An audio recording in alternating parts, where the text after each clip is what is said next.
Welcome to the Daily Insider here on Vegas Insider. I am Kevin Rogers, and it is Friday, February 11th, 2022. So you know what that means? 2 days away from Super Bowl 56. We are crawling to the finish line with this, but at least we are almost here. Very excited for today's show. Tom Carroll is going to join us. Tom, of course, of the Great Day Nation podcast with Morton Anderson. They have Eli Manning on this week, so check that out. But Tom will join us coming up in just a moment. Also, looking forward to today's guest, Jim Ballard. You may not know his name, but he's been around the game of football for a long time, big in the state of Ohio, and he's been a quarterback at the professional level in the NFL, in the CFL, in Europe. So looking forward to talking to Jim about Joe Burrow and the Bengals and this matchup on Sunday between the Rams and the Bengals. So that is coming up in just a few moments, though. Before we get to Jim and to Tom, BetMGM, they are the king of sports books. They are live in the great state of Louisiana. And BetMGM offers a welcome bonus for casino and sportsbook new users. Enter the bonus code VIBONUS for a $25 no deposit free casino game, plus a 100% deposit match up to $1,000. Enter VI bonus in the BetMGM Sportsbook app to receive a $1,000 risk-free bet for your first wager. Check them out now at BetMGM.com. They are the king of sports books. All right, let's get it going. Bring on Tommy Freeze Pops. Tom, it's good to see you again. And Jim Ballard. Jim's a quarterback, and he is the most popular JB in the state of Ohio before Joe Burrow came around. I guess that's fair to say, right, Jim? Yeah, hey, Joe Jim, Burrow's done quite a career already in 2 years. They're going to here. Hey, Jim.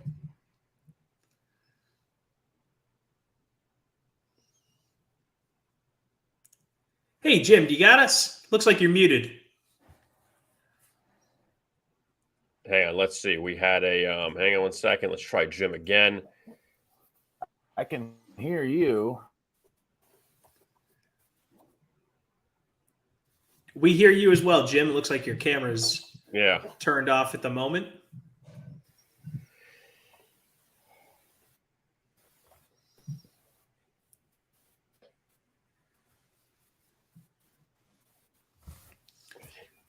Hey, Jim, you got us? Can you guys hear me? We can.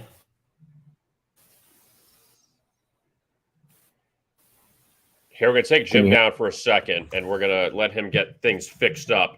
But he was a quarterback in the state of Ohio, Mount Union in Ohio, and he knows a lot about the quarterbacking position, which, again, in this game, I mean, every Super Bowl, Tom, when we talk about it, we always focus on the quarterbacks. They're always the MVP, the top MVP choices, like Matthew Stafford and Joe Burrow. So obviously a lot of focus on that. And especially when you look at Joe Burrow, now it's like he's the king of Ohio, with what he's done so far. And I look at it like this, Tom, that this game is obviously big for both these guys, and it's hard to say that, it's more important for one than the other.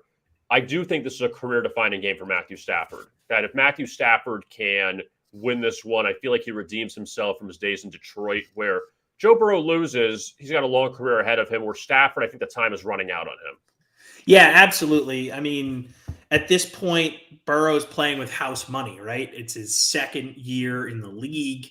And Matthew Stafford, as you mentioned, has like a decade of football under his belt, and he's in his early 30s, and who knows how much longer he's going to play. Who knows how many more opportunities he's going to have to play in this stage. So, the pressure is totally on Stafford. But you brought up the Burrow being like the king of Ohio thing, and this was just a little thing that annoyed me on the internet this week, where it seems like Ohio State fans are trying to take credit for Burrow. Like they're trying to claim Burrow at this point. Like, no.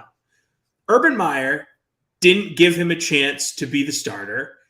He transferred to LSU, and he became a legend there. He had one of the greatest single seasons in the history of college football.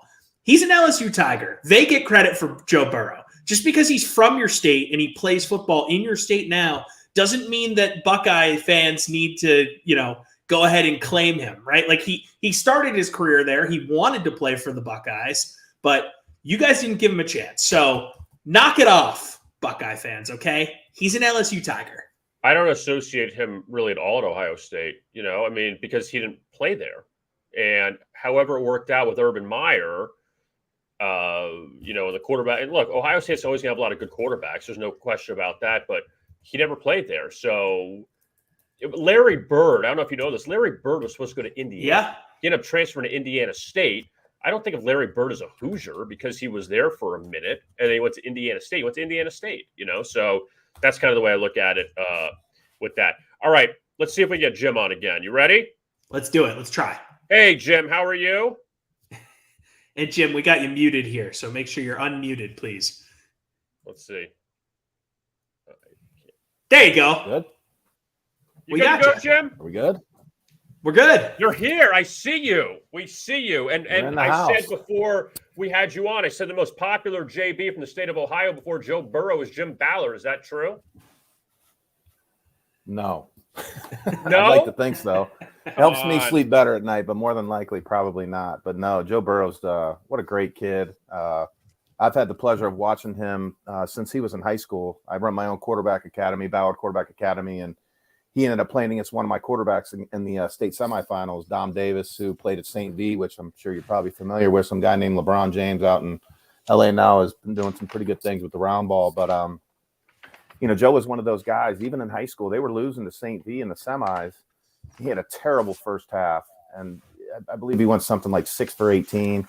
They were losing. And then, fast forward through his college career and into his pro career with him having ice in his veins.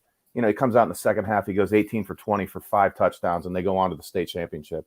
I mean, this has been Joe's career and the things that he's done, not just this year and bouncing back from the injury, which was so terrible last year, tearing, multiple ligaments in that knee and to come back the way that he has to elevate the Bengals, the Houday, in a conference in a division where they weren't supposed to be anywhere near. Vegas has to be like, who's this team and why are the Bengals in the Super Bowl at the beginning of the season? And, they've gelled together, and that has been centered around Joe and the things that he's been able to do. And his poise and calm in the pocket for not being a guy, you guys talked about him, being at Ohio State and then going to LSU. He's not a guy who started 3 or 4 years, but look what he's done when he's had his opportunities and to make the most of it and then to make the most of it at that level and to elevate his teams into the championship. LSU going to the championship, beating Alabama, and then, going to the Bengals,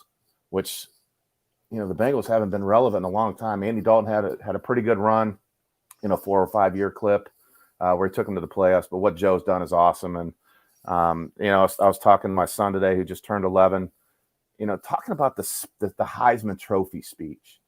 You'll love him as a player. You'll love his tenacity and his ability to stay poised. But, man, you can't not go back and watch that Heisman Trophy speech and get choked up when he starts talking about the community and the county that he grew up in Athens. And, he gives this unbelievable speech. He thanks everybody, Ohio State, LSU, mom, dad, but, everybody. And then to talk about Athens County and then from that, having a GoFundMe page with no angle to do that and to raise over $700,000 for that community just speaks volumes about what he's been able to do on the field and off in such a short period of time. So you talked about Burrow in high school and having ice in his veins since way back and the progression that Burrow has gone through to be, the AFC champion now in his second year as a pro. But going back in the time machine, thinking about Burrow as a high school player, what was the conversation around the state of Ohio when he was towards the end of his high school career, when he was a high-level recruit in the state? What was sort of the chatter around him, what type of player he could be, what his ceiling would be? And, is it close to what we're seeing now, or were people kind of thinking, maybe a nice college career and that's about it for Burrow? I think that everybody always thought he had a high ceiling. I mean, he was he did such a great job in high school. And the big thing is with a quarterback, he's a coach's kid. his dad was an offensive coordinator at OU right down the road. So, the kid grew up in the film room to understand defenses and understand game management, which, has been such a big thing. I talk about my quarterback camp, and, I've been breaking film down with some of my quarterbacks, and there's been some examples in the playoffs of high-level guys. Dak Prescott running, the quarterback draw and not handling the situation. The guy makes $40 million a year. That he practiced that play. It was a great call. But he put the ball down. He didn't hand it to the ref. He wasn't able to do that. And, I just don't see Burrow letting the moment get too big for him.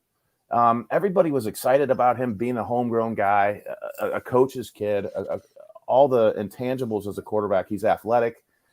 He spins the ball very well. He's extremely accurate, putting the ball into tight windows.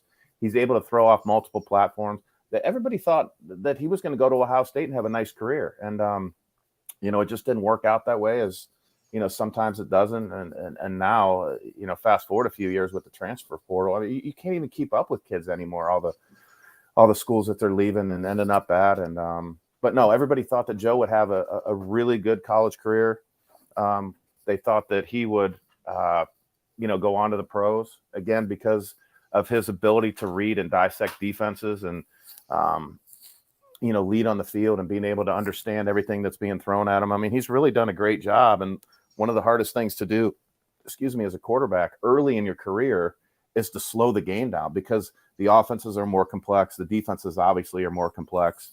And he's just been, he's done a great job with that and been able to handle it. And again, it didn't work out at Ohio State like everybody thought it would, but you know what? He got another opportunity. And he went down to LSU, won a national championship, and he parlayed that into being a high-level draft pick with Cincinnati. And here we are 2 years later talking about him in the Super Bowl after a devastating knee injury. Incredible story. And it's still the first couple chapters, which is exciting for Ohio people and the state of Ohio. And, a lot of people are rallying around him. The Cincinnati is such a feel-good story for the league, and in a season that has been incredible. The playoffs being decided by 3 points, Mahomes, kind of laying an egg, and, they had an opportunity again, understanding the situation that you're in 6 seconds before the half, they lose by a field goal. They have an opportunity to either throw it to the end zone. He threw it to the back in the flat, no timeouts left. That if he doesn't score, there's no points. And again, there's 3 things that I tell my quarterbacks that they need to understand. And I call this the pre-play thought process. That's where am I at on the field? How much time and timeouts do I have left? And what's the down and distance? And if you really understand that, you'll be able to handle the situation before it gets to you. And again, in that moment, for whatever reason, Mahomes didn't handle the situation and they ended up losing.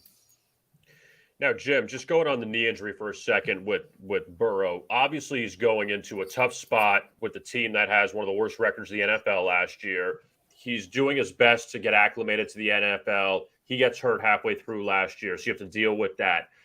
Now he has his buddy, in a sense, Jamar Chase from LSU, a guy that he was tight with. He had Jamar Chase and Justin Jefferson, 2 of the top young receivers now in the NFL, both at his disposal at LSU. How much did that help having Jamar Chase as one of his big targets, and also Joe trying to start over again, now his second year off this knee injury, where a lot of guys would maybe be skittish, but he's gone through this whole year and it's like it hasn't bothered him at all? Jamar Chase is like the blue blanket for Linus. It's all warm and fuzzy. It makes me feel good. He throws the ball anywhere near that kid, and he's making unbelievable plays. They had a great combination and great chemistry at LSU.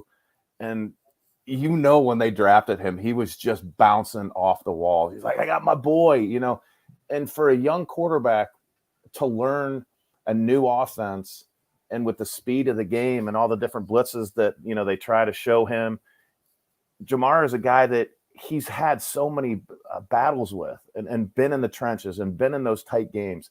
And he's able to, when he does feel pressure, to just stick his foot in the ground and throw to a spot, knowing that they've done it 1,000 times. And that is a huge thing for a young quarterback. And a lot of quarterbacks don't have that, where they played that much with the receiver. And to go through the fire and the blitzes and the different coverages, and just know, man, I know that if it's a 7-step skinny post, he's going to end up 2 yards outside of the hash. I don't even have to look. I can move the safety, stick my foot, and bang. I can throw it right to that spot and know he's going to be there. And he's been able to do that. And that's so helpful for a young quarterback, as I keep saying, because a lot of times you don't have that. And when you do have a guy like that, and then you can mix in with Mixon and the kid from Clemson that's so good. He's got so many weapons, but to have a guy like that you can always go to, when the stuff's hitting the fan, it's a big thing. And he's more than taken advantage of it. And so is he. I mean, Chase has just been incredible.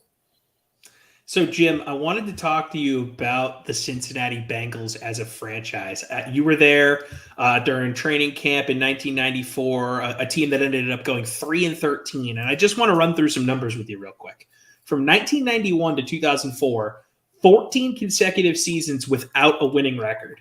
And then they go to the postseason in 2005. But from 2005 to now, only 8 winning seasons in that time span. Zach Taylor, in his first 2 years with the franchise, 6-25 as a head coach heading into this season.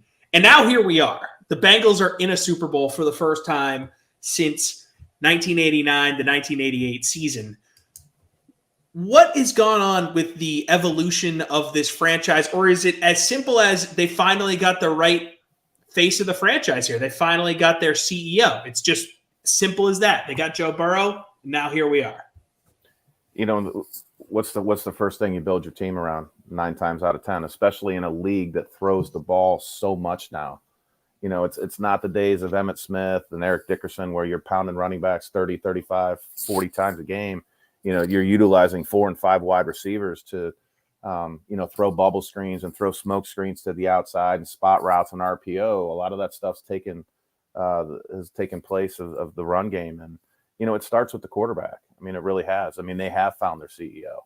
But with that, they've got a very good defense. They got guys that can make plays. You've got another Ohio, some other Ohio guys that are doing good things. And they just put it together. Never thought that they'd have the season that they've had, but you got, Eli Apple was in the late addition from Ohio State, and Hubbard's done a great job off the edge. Hendrickson is constantly in beast mode. They've done a great job. And when you've got an offense that can capitalize with all the weapons that they have, I mean, who do you guard? You got Chase, you got Higgins, you got Boyd. You help me pronounce it. The tight end who's questionable. Uzama. Yep. Uzama. And then you got Mixon out of the backfield that can catch the ball, and he does a great job running the rock.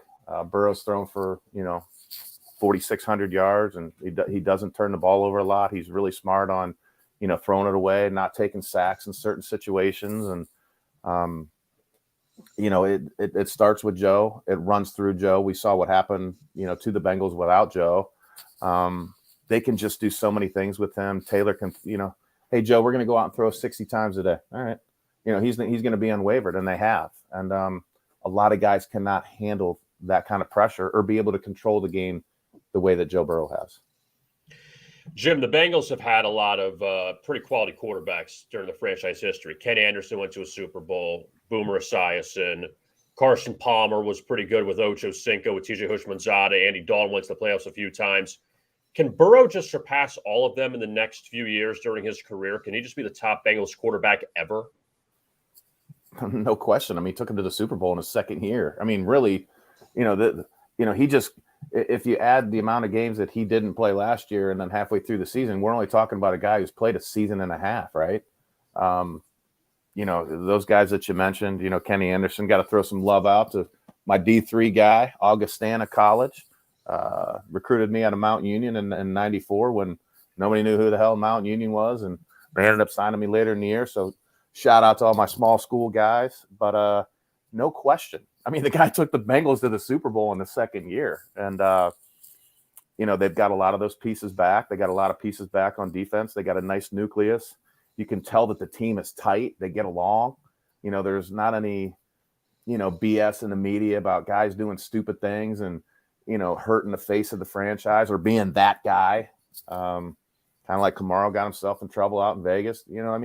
They don't have those guys. They got blue collar guys. They got lunch pail guys that, come in and they punch the clock, and they're going to put in a lot of overtime and a lot of extra work. And they're a good team, and he absolutely could solidify. If he wins a Super Bowl in the second year, I mean, you almost got to put a mini statue out in front. I don't know what they do, but the state of Ohio and Athens is going to go absolutely crazy, and Cincinnati. Let me throw one more quarterback out to you guys, because it was the year that I was there, and he bounced off Jeff Blake, one of the best. Jeff Blake, didn't he? The best deep ball quarterback I've ever seen. Everybody wants to talk about Russell Wilson and his ability to throw a deep ball, and he's damn good.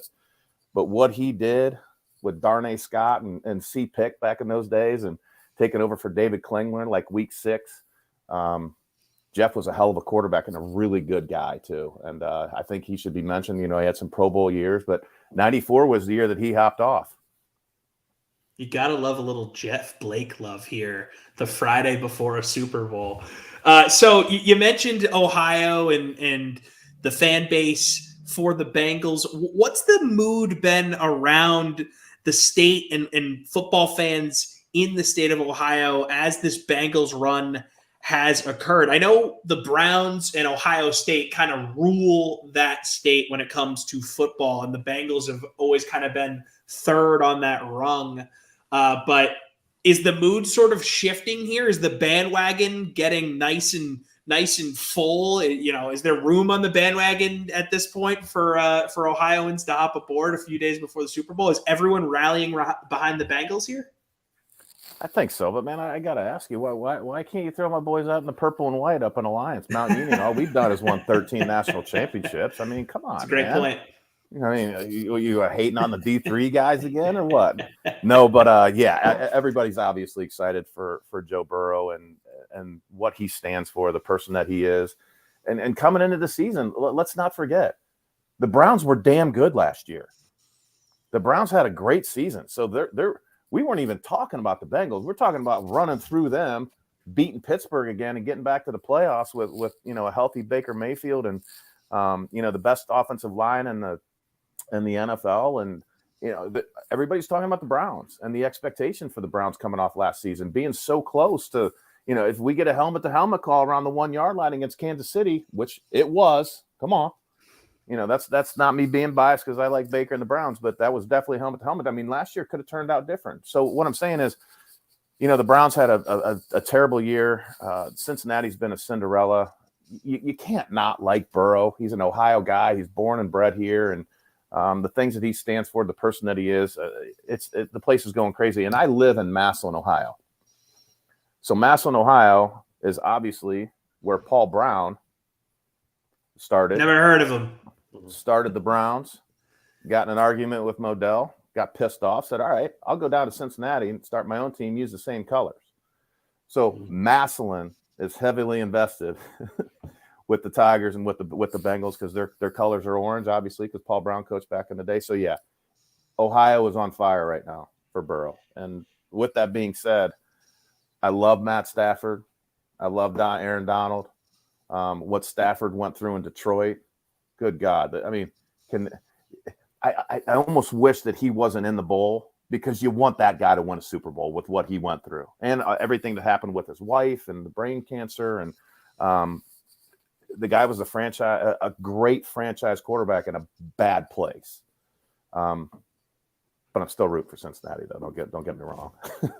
So I was going to ask you about that, Jim, with Matthew Stafford, that the Rams made that move before the season. Jared Goff wasn't the guy, even though we took him to a Super Bowl a few years ago, thinking Stafford would be the one to put him over the top. And Stafford now has a chance at a Super Bowl. And you talk about the Browns connection with Odell Beckham. They get him mid-season, someone else to complement Cooper Kupp. What are your thoughts on Stafford and what he's done this season and what he could do on Sunday? I like Stafford. I mean, I always have. He was a highly touted recruit. Out of high school, he was an Elite 11 guy. Had a great career at Georgia, and he's had a great career. And he had a great career in Detroit. The problem was they just weren't very good, and he wasn't able to do too much. And a lot of pressure on him this year coming into the season. He didn't have a playoff win. And a lot of people wanted to talk about that. And late in the season, I mean, some of the pick sixes he was throwing were some head scratchers, and you're just is this the right move? But you know what, the guy's a winner. This year with this team, he's got a lot of pieces around him. I think he's pumped the brakes on some of the throws he's tried to make, because it's like, listen, I've got one of the best defenses, in the National Football League. So I still think at times he's in that mindset. We're not very good. I got to make every single play. I got to thread it in between, two linebackers. But he doesn't have to do that with the Rams.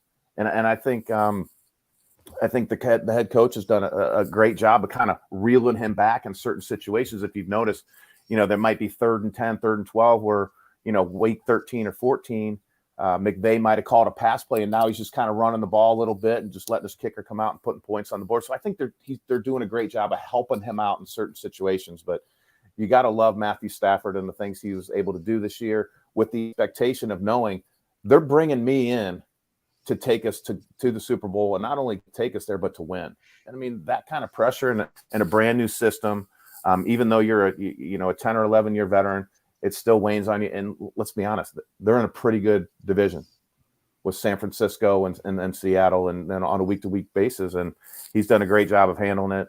He's done a great job in the playoffs. The addition of OBJ, and I said when he left Cleveland, that guy's got a lot of gas left in the tank, and he's more than proven that. He's come up big.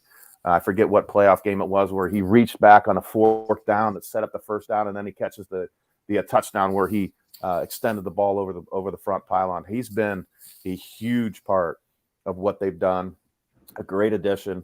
And you line him up on the slot, you got to double him, which leaves the guys on the outside more open. And Stafford's been able to do a great job of spreading the ball around and getting the ball to all of his playmakers. So you mentioned the Rams defense, and a couple answers ago you mentioned Aaron Donald. And I look at this matchup and think about the issues the Bengals have had at right guard and on the right side of that offensive line all season long. And I'm looking at Aaron Donald and Von Miller, two of the best players ever on defense. And I'm trying to put myself in Burrow's shoes, and you can do that more effectively, obviously, with your history playing quarterback at a high level. Does Burrow go into that game knowing, okay, my guy at right guard probably is going to get beat by Aaron Donald multiple times today? Like, does he go in with some jitters here? Does he go in knowing that he's going to have to account for Donald beating his guy? Because it's inevitable. Donald disrupts everything, and now if there's a weakness, he's going to exploit that. So how does a quarterback sort of deal with the fact that they know that they have a weakness on one of the sides of the offensive line here? I think that's a scheme thing. I think Coach Taylor will do a great job of double teaming Donald inside. He's got to utilize his tight ends and H-backs, chipping off the edge so that they can set the tackle out a little bit and double team inside for Donald. But Burrow's not going to worry about that. He's well aware of where Donald is and where he lines up on every play. You have to account for him on every single play. But what Joe does is he does a great job of understanding defenses and seeing numbers and guys in the box. And if you start seeing 7, 8 guys, he's going to throw the ball out on the edge and throw the quick stuff and get the ball out of his hand. The offensive line has been something that the Bengals have been talking about throughout the playoffs. The one game they gave up 9 sacks and they still won. So Joe understands that. He's just got to do a good job of changing his cadence, audibling in situations to get them out of bad plays when Donald might line up in a 4 technique or a 7 technique where he might, usually line up inside. So you just kind of run away from him a little bit.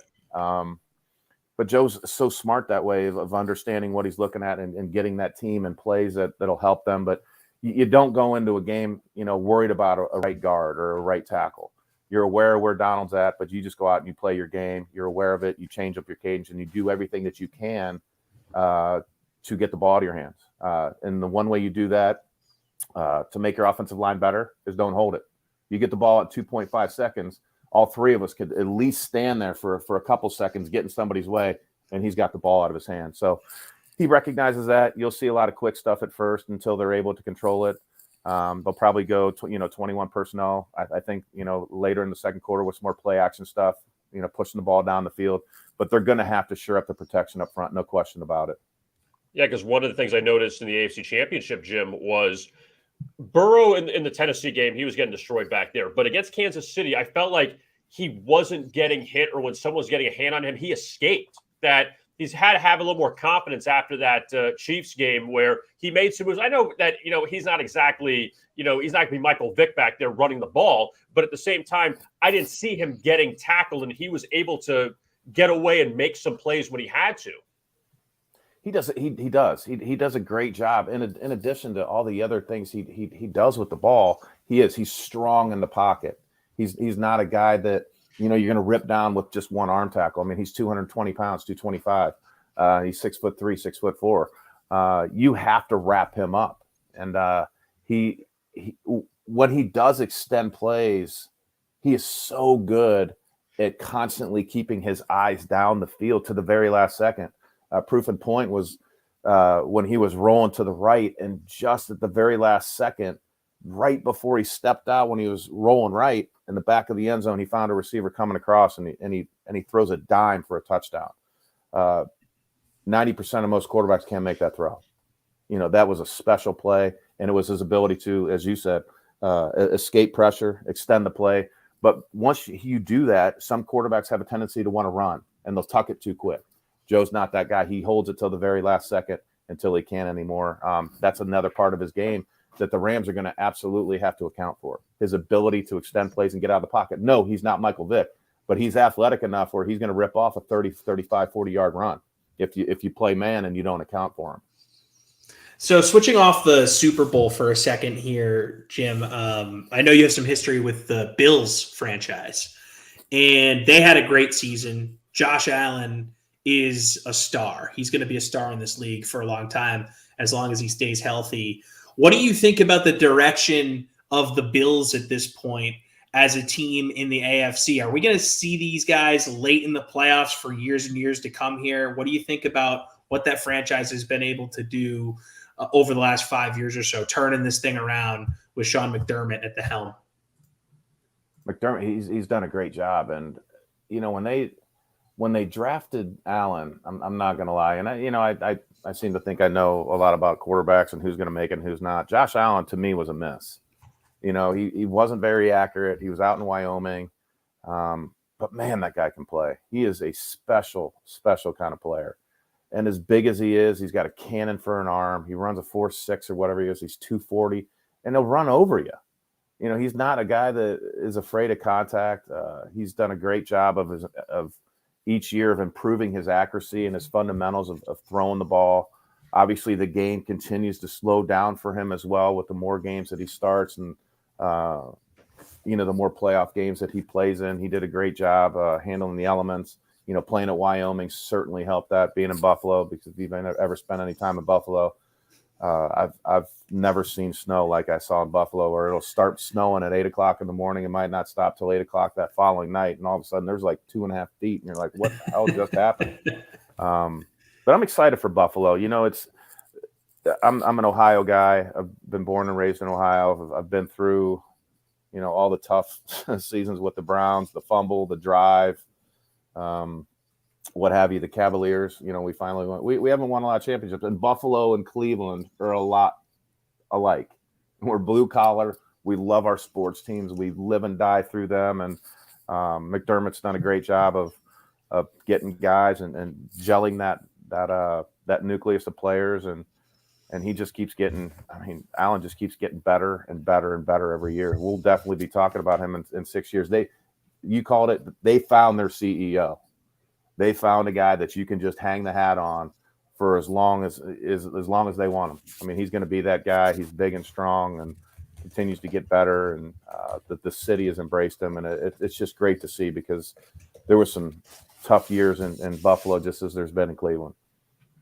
I wanted to stay on another quarterback that was in Burrow's class really quick, and I'm based in South Florida, so Tua Tagovailoa, who could have been the first pick of that draft. He ended up getting hurt, and then Burrow ascended, did what he did at LSU. But what do you think Tua can do now? New head coach Mike McDaniel, who came from San Francisco, a lot of raving reviews about him.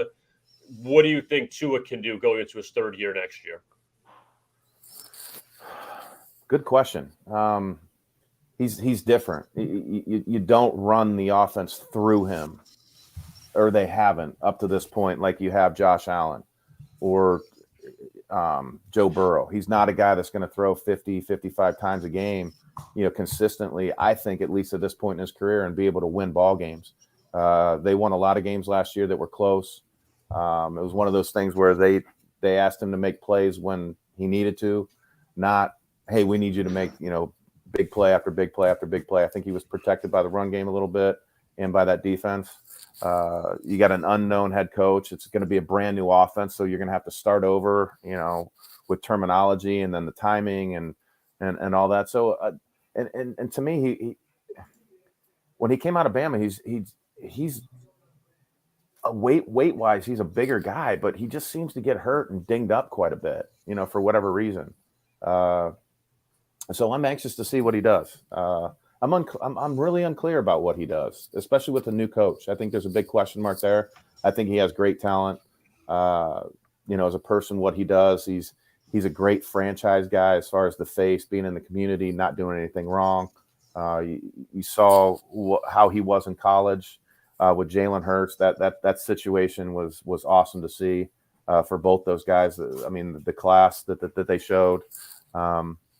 I think Tua can be really good, but I think he's going to have to answer some questions, and he's going to have to answer them pretty soon, because it's getting to a point now where you're in your third and fourth year where, these teams are going to want to see you take those next steps. But when you keep rolling offensive coordinators and head coaches, you slow down that development of a quarterback. And, people don't want to talk about that. Oh, it's just, we got a new coach. He's a great offensive mind. Yeah, but you still have to get the timing down and the terminology and all that kind of stuff. It takes some time, especially now with, the shortened preseason, and they're not really playing guys a lot. So it's even harder to develop that. So, Jim, this is a little off topic, but this news came out a few weeks ago, and we have a college football Hall of Famer here with us, so might as well ask you this. Reggie Bush, first year on the College Football Hall of Fame ballot, somehow not selected as a member of this year's class on the first ballot.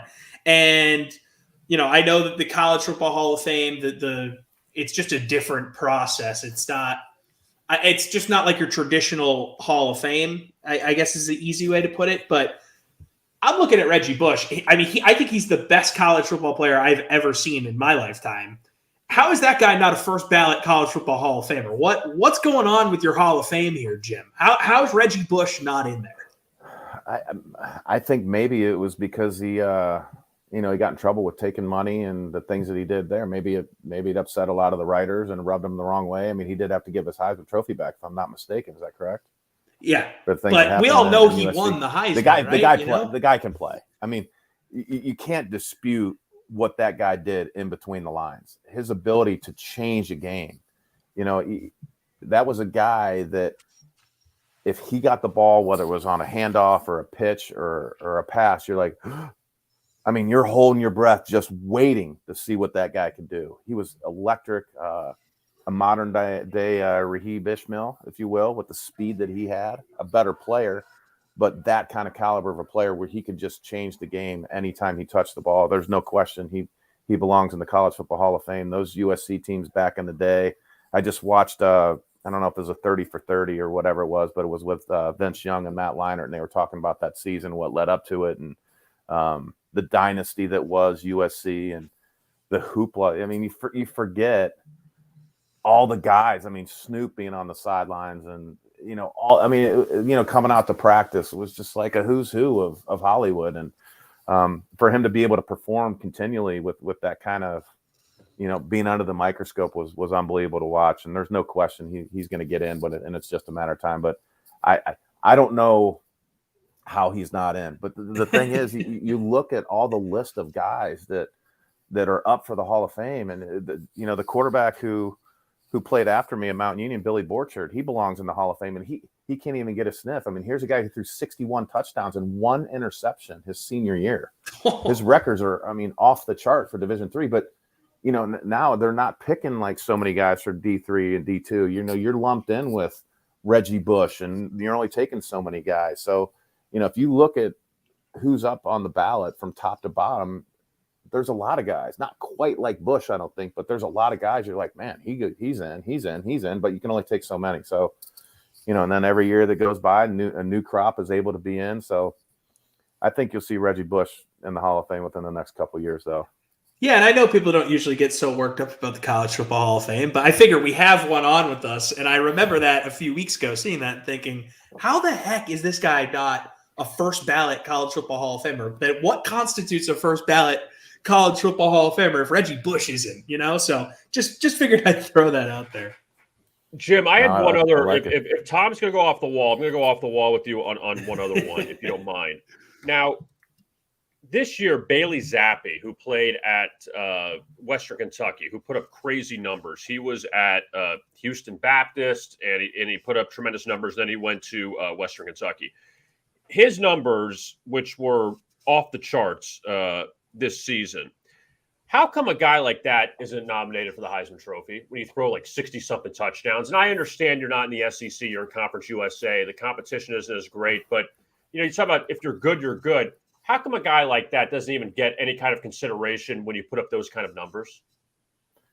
Because they can only take the top 5 to wherever they're having the yeah, but it's like Alabama, Michigan. You know, they're and hey man, I went to a D3 school. I get the snub. I get the chip. I get the, you know, all of it. But you know, that's just more fire for him. I'm sure he's going to get invited to the combine, and you know, once you have that kind of opportunity, he's not going to be worried about the Heisman Trophy. Obviously, you know, his numbers and what he did with his body of work put him in the top 5. But you know, a lot of it's political, and they, you know, maybe they just didn't want a smaller school guy in there. The competition was pretty good this year for it, and you know, he just wasn't able to make that trip. But I'm sure, like I said, he'll use that as logs on the fire when he goes into the combine to show all these guys, hey, you know, I'm a top 5 player. You missed on me for the Heisman, but you're not going to miss on me for the draft. Jim, college football is not political. Don't say that. I know. It's no not politics a business at all in it at all. Not a business. No. Not a business. Now, Absolutely really quick not. before we let you go, we're a gambling site. I'm assuming you're going to take the Bengals in this game on Sunday. I would take the Bengals in the points. Okay. And I'll take the over. Oh, so you like Stafford and Burr to go up and down the field? I hope. But yeah, I think it'll happen. As much as I think it'll be a defense, I think that both those teams are going to put enough points on. What is it, like 45.5? It's 48.5. 48.5. Okay. I still like it. I still like it going over. So if you're watching, take the under, because I'll probably be wrong. Fade Jim. Well, Jim, we appreciate the time, and Tom, you got the information. What do you have going on? I know that you're a very, very busy guy with your quarterbacks. You have camps. You have all this other stuff. What do you have going on? Yeah, I'm doing a podcast with TJ Downing, whose dad, Walt Downing, was a Super Bowl champion back in the day with San Francisco, was a center for Joe Montana. TJ was a stud All-American offensive lineman at the Ohio State University. So we've been doing a 1372 show, the QB and the OG. I have not been in the booth. I was a little under the weather. COVID pneumonia kind of had me up on the ropes, knocked me in the hospital for 11 days. So kind of recuperating with that, with breathing and stuff like that. So I'm anxious to get back in the booth with him. But the 1372 show, the QB and the OG on YouTube, and Ballard Quarterback Academy for anybody out there that needs me to work with their son. I also do Zoom call film meetings where we can go through and talk about situations. You know, Dak Prescott can call me. Mahomes, feel free to call me when you don't have timeouts in 6 seconds, not to throw the ball in the flat unless he's going to score wide open. I can help you with that. So, yeah, I got those things going. I'm anxious for the NFL Alumni Academy to come back to Canton. Dean Dalton did a great job with that. I'm hoping that I can get on that coaching staff and help out the quarterbacks this coming fall. Up to this point, it's just been O-line, D-line, and running backs. They're looking to expand that. That is at the Hall of Fame Village where TJ and I do our podcast. There's been some updates on with what was going on with that and all the exciting things that are going on with the Hall of Fame. So anybody that's out there, take a trip to Canton. They're really blowing it up. It's going to be a complete destination as opposed to just going in and seeing all the players and all the unbelievable facts that are in the Hall of Fame Museum itself. So get to Canton. It's where football was founded if you're a football fan.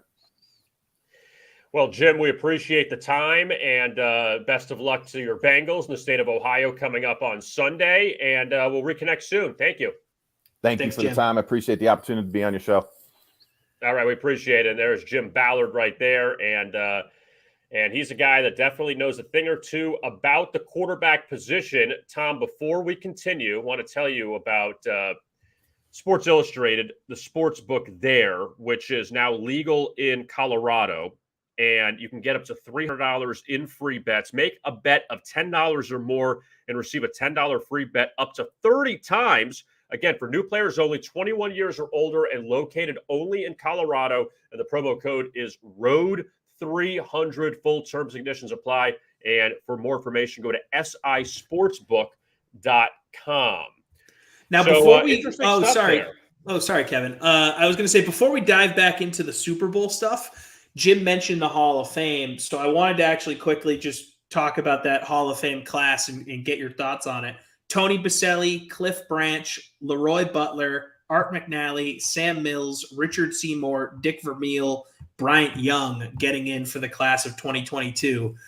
What's your favorite guy from that class? And you think there were any snubs? I'm going to go backwards. I'm in South Florida. Zach Thomas definitely was a snub. That he's been a guy that's been, talked about every year to go to the Hall of Fame, and even Devin Hester too, to a certain extent. But Devin Hester, some of the stuff he did with the Bears was unbelievable. So those were two snubs. Leroy Butler went to Florida State. He's from Jacksonville, and I didn't realize, I guess, his numbers were that good to be in the Hall of Fame. I mean, he was a pretty good player in that mid-'90s with the Packers with Brett Favre. But Tony Baselli was kind of obvious. Look at Dick Vermeil. You were in St. Louis for a little bit, and what he did with the Rams. I was in Kansas City when he was with the Chiefs. And look, he's a fantastic coach who finally got over the hump when he was with, he was with Philadelphia for a bit, didn't win there, went to one Super Bowl, and then ended up winning with Kurt Warner and the Rams. And the Rams were on the map for a few years there in St. Louis. But Dick was really good there. Richard Seymour with the Patriots during those Brady years. I can't say I know much about Art McNally, to be honest with you. So I'm going to just throw that one out. But look, Cliff Branch, too, with the Raiders in the 70s and the 80s. I mean, I've never been a big, Hall of Fame person of getting excited or upset about guys in or not. But look, at least it's not the Baseball Hall of Fame. So that's God, the Baseball Hall of Fame is the worst. We could have a whole steroid guy conversation. We could talk for 2 hours on the steroid thing, probably. Just quickly, as a Patriots fan, I'm very happy to see Richard Seymour get in. I think that Patriots dynasty is criminally underrepresented in the Hall at this point. I know these guys are starting to all be retired, right? I mean, pretty much everyone from that first part of the Patriots dynasty is retired, other than, I guess Brady is now, but is he going to come back? Who knows? So to have someone else be in there, now you got Ty Law, you got Richard Seymour. At some point, you'll have Vinatieri in there, Brady, Belichick. But the fact that there was only one guy from that stretch of winning, they went 34-4, I think, from 03 to 04, something crazy like that. So having Richard Seymour in there, very excited about that. We'll be pumped to go to Canton this summer and see that induction, and maybe Brady will be there again. Who knows? He's retired now. He's got time. Did you watch the Tuck Rule, the 30 for 30? Did you catch that? I haven't seen it yet. It's on my DVR. It definitely was a fumble. Look, I'm not going to sit here and tell you it wasn't a fumble because I have a brain. I have eyes. I've watched football. It's clearly a fumble. Wrong on this one because I watched it. It was pretty good. It was Brady and Charles Woodson basically the whole time in Brady's one-bedroom apartment on the beach.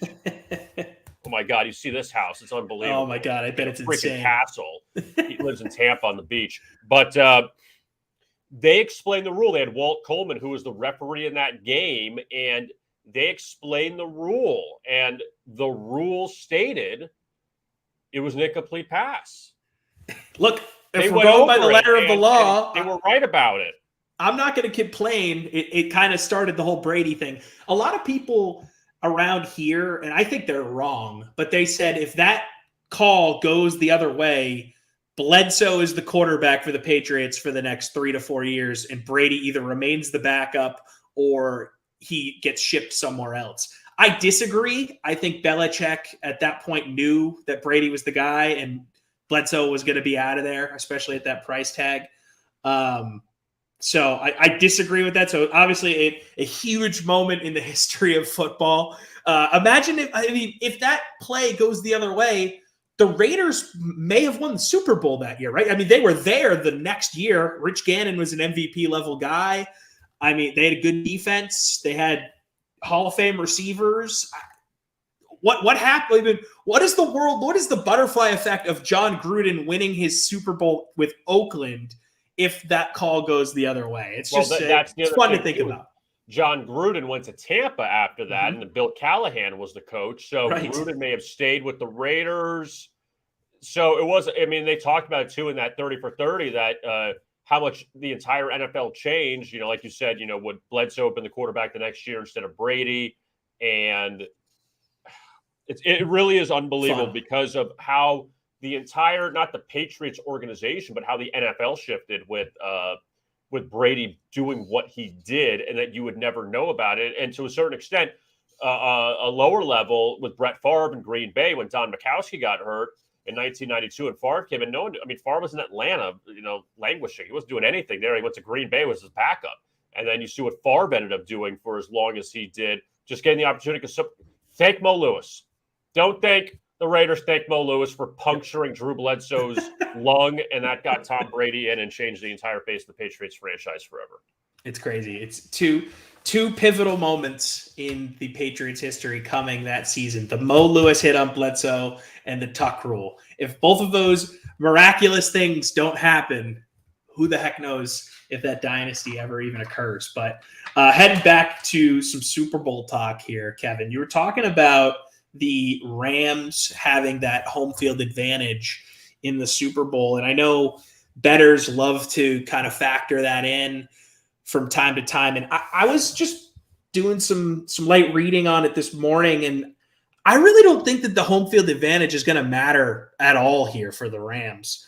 You know, the get-in price for the game has been in the high 3,000s to high 4,000s, depending on what day of the week you're trying to get a ticket. So it's not like the average Ram fan is going to even be at that game. And I know there's 70,000 seats in SoFi, but, you know, a lot of rich businessmen types are going to be flying in for that game. You're not going to have that hardcore Ram contingent there. And is there even a hardcore Ram contingent in existence? I mean, the Rams needed to use a silent count at home in the NFC Championship game with the Niners coming into town. So I just don't know how much of a factor it's going to be. I bet there's going to probably be some loud Houday chants echoing through SoFi. I bet there's going to be a ton of Ohioans at that game. Ohio people love football. And LA is such a transplant city.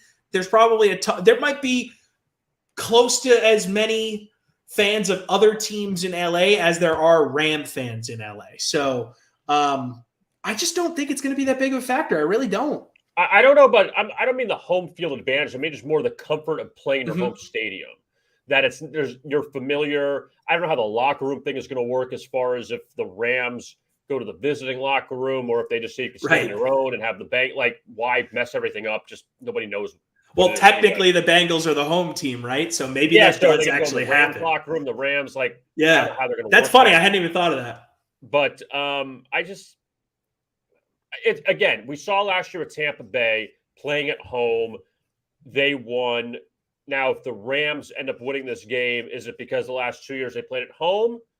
I don't know, but maybe an advantage a little bit that you're there and you're not going to an unfamiliar place. That's what I wrestled with last year, and I went against the Buccaneers. This time I'm going with the Rams. I mean, Cincinnati's definitely going to blow them out. So that's what happens, Kevin. That's always what happens. But look, the Cardinals, you're up next because you have the Super Bowl next year. So you have the pressure on you now to make it after all this time. But I guess just going back before we wrap up. Yeah, so Super Bowl, it's long 2 weeks, man. It's a long 2 weeks. And you know what? We're due for a good game because we had such a crappy game last year. And 2 years ago, we had a good game with the Chiefs-Niners. Before that, Patriots-Rams was not exciting. I know for you were excited because they won. But still a boring game, though. Yeah, definitely. It's still, punting back and forth. But hopefully this is one where, I still like the Rams in this game. I think that Cincinnati, Burrow's great. Nobody can dispute that. I always say this, Tom, because you go against a team doesn't mean you think they suck. It just means that in this situation, I think the Rams will beat them. Yeah, I'm totally with you. Totally with you. I think it's the Rams' time. They've built this roster the way they've built it, where they've completely mortgaged the future from a draft pick standpoint and a money standpoint. They got to win now. And it's kind of all going in their favor as you head into the game. I like them at -4. I like them on the money line, clearly. I think it's going to be under 48.5. I think that defensive line for the Rams is going to dominate. And I think Los Angeles gets it done here. I think Cooper Kupp has a big game. Aaron Donald has a big game. And the Rams get it done. The Rams going to lift that Lombardi trophy. So Bengals, it's been a fun ride. As a football fan, I'd love to see it. But as someone who now has cash down on the game, I'd like my bets to cash here. So go Rams. Before we get out of here, go from Rams to GOATs and DraftKings, the championship series. This guy, he loves that crown, Tom. Don't you try to steal that crown from him because he's not going to let you take it. The DraftKings Championship Series, this guy's been wandering around Louisiana because now you can bet on sports in Louisiana, and DraftKings is there. So he's going to be there. The DraftKings Championship Series, it's the ultimate competition of contest winners from daily fantasy sports, sportsbook, and casino. The one and only place you can compete in the king of competitions. The best of the best in each domain will compete for series supremacy in their own domain's tournament of champions. They'll have one goal in mind: win the ultimate crown and earn the title of the greatest of all time, the GOAT. That's right. He's there. You can maybe try the crown on, but if you take it from him, he's going to chase you down the street. So check him out now. DraftKings Championship Series. Go to DraftKings.com. He's a feisty one, and he went to New York, checked things out there because DraftKings is there. And then he came down to Louisiana. So who knows? Whoever is legal next, he'll be in your town and he's going to take over. He's not afraid of it. I venture to guess that a GOAT chasing someone down the streets in New Orleans while wearing a crown has happened before. And I'd lay down some cash to bet that that's happened multiple times in that state. Especially in New Orleans. So look, he's had that big, drink with the straw hanging out. The grenades or the hurricanes. Yeah, hurricanes. He's done that. Like he's not afraid. He's a go with the flow kind of goat. That's what he is. So check it out now. They are legal in the state of Louisiana. All right, Tom. Thank you. Our thanks to Jim Ballard and that guy. You talk to him, even for just a little bit, and he knows his quarterbacks. Like, he knows, just a breakdown of everything. It was just pretty amazing. And, he's a guy that can definitely – and forget about Jeff Blake, too. It's a good call. That was awesome. The Darnay Scott, Carl Pickens, those were just like – do you remember Joe Montana football and Sega? No, that was before my time. Okay, that's fine. There was in the playbook, it was called 999 Zoom. It was literally everyone just go. That was the Jeff Blake play. It was like the Hail Mary, and it felt like every time Jeff Blake, he would just throw it 50 yards down the field to one of those guys. They would catch it. But that's awesome. But no, that was those were the different Bengal teams. But they've had their quarterbacks over the years. They've had some decent quarterbacks. But now we'll see what Joe Burrow can do. in his first time here in the Super Bowl in his career. Matthew Stafford as well. So, Tom, thank you so much. And also, before we exit, Eli Manning, he was on the Great Day Nation podcast this week. Yeah, we had Eli Manning join us there on Great Day Nation. Go check that out, Apple, Spotify, or wherever you get your podcasts. You can also check it out right here on the Vegas Insider YouTube channel. Go check it out on the Great Day Nation playlist. Eli Manning was awesome. Talked a lot about the Manning cast. He even gave us a little Super Bowl preview. Talked about the Bengals and the Rams. And it was a ton of fun. Morton's known the guy since he was a baby. I mean, Morton became friends with Archie in 1982, and I believe Eli was born in 1982. So they've known each other forever, so it was a great dynamic. I highly recommend that interview. And then coming up next week on the podcast, we're going to have a Super Bowl breakdown episode with the great Brian Finneran, who helped us preview the season. We're now having Brian Finneran come join us to kind of react to the season, sort of like a Brian Finneran sandwich here. So Mr. Third Down himself in the city of Atlanta joining us. We're going to record that on Monday, and you guys will hear it on Wednesday. So that's what we got going on in the Great Dane universe. All right, that sounds good. And we'll be back on Monday with the Daily Insider. And Dave Sherapan will join us to wrap up the Super Bowl between the Bengals and the Rams. For Tom Carroll, Tommy Freeze Pops, I am Kevin Rogers. Thanks a lot for tuning in. And this Sunday, best of luck with your bets.